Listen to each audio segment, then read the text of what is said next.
Oke, tiup. Tiup. Yeay. Ulang tahun. Ya, ambil pinnya buat Uyut. Oh, lembut banget soalnya.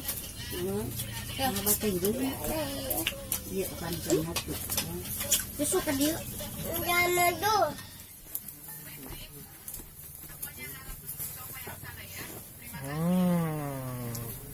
Makan kue ulang tahun.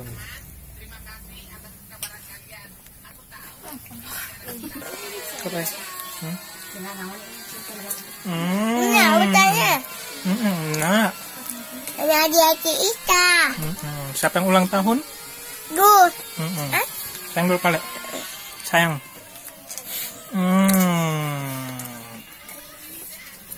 Hari ini saya berulang tahun yang ke-32 dan untuk pertama kalinya ulang tahunku dirayakan di Cianjur, dan itu berarti juga raga sudah semakin tua dan umur semakin berkurang.